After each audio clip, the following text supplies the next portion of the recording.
Quelle belle journée pour observer des libellules et des demoiselles. On va rejoindre Myriam en espérant en voir quelques-unes.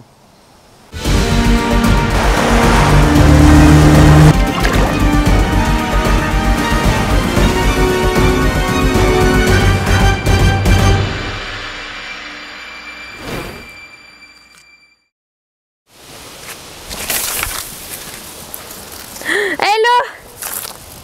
Oh oh oh! On la voit bien? Hop là, elle est où? Elle est là. Oh! Ah, parti! Les libellules et les demoiselles font partie de l'ordre des odonates.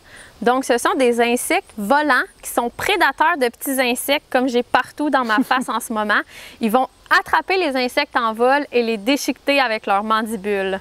Allez, venez-vous-en là, j'ai plein de bébites, moi! Les libellules et les demoiselles commencent leur vie dans l'eau. La femelle pond les œufs, soit directement dans l'eau ou sur des plantes aquatiques, et les larves vont se développer dans l'eau.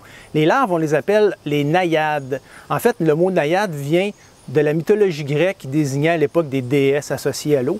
Donc les larves naïades de libellules et de demoiselles vont grandir dans l'eau et après un certain temps, variable selon les espèces, la larve va grimper le long d'une tige, souvent des quenouilles, et là, elle va s'immobiliser et elle va craquer. En fait, l'exuvie de la larve va craquer et de là va sortir l'adulte qui va, comme chez les papillons, étirer ses ailes pour les faire sécher avant de prendre son envol.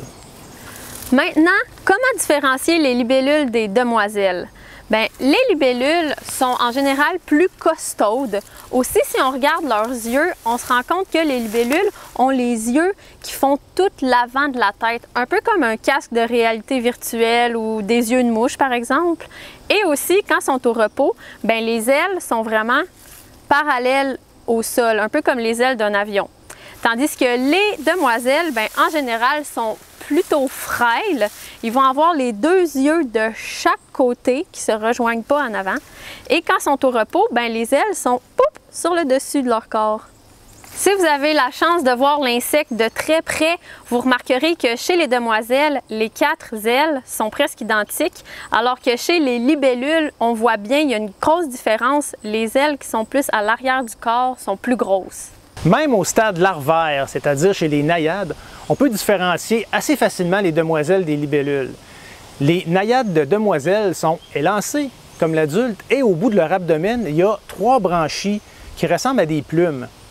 Tandis que chez la naïade de la libellule, la forme du corps est plus variable. Ils sont plus costaudes, évidemment, parfois de forme ovale, souvent plutôt ronde.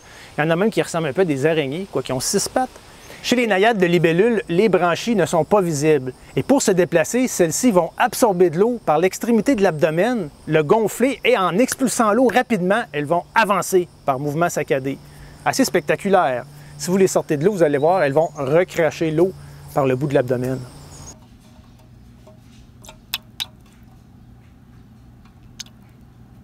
Les naïades de libellules et de demoiselles aussi sont prédateurs. Mais dans l'eau, leur technique de chasse, c'est qu'elles vont utiliser leur labium, qui est une partie de leur bouche. Et ce labium est extensible, donc ils vont le projeter un peu comme un bras pour attraper les petits insectes. Et au bout du labium, il y a des pinces. Donc, c'est des redoutables prédateurs. Les naïades peuvent aussi se nourrir de têtards et même de petits poissons. Mais nous, on ne se nourrit pas de têtards et de petits poissons, on se nourrit de café!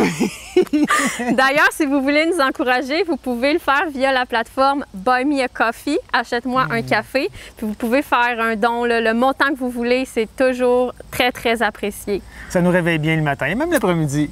Ouais. Au plaisir de vous revoir bientôt! On continue notre chasse à la libellule! Ah, il y en a une belle, là, justement.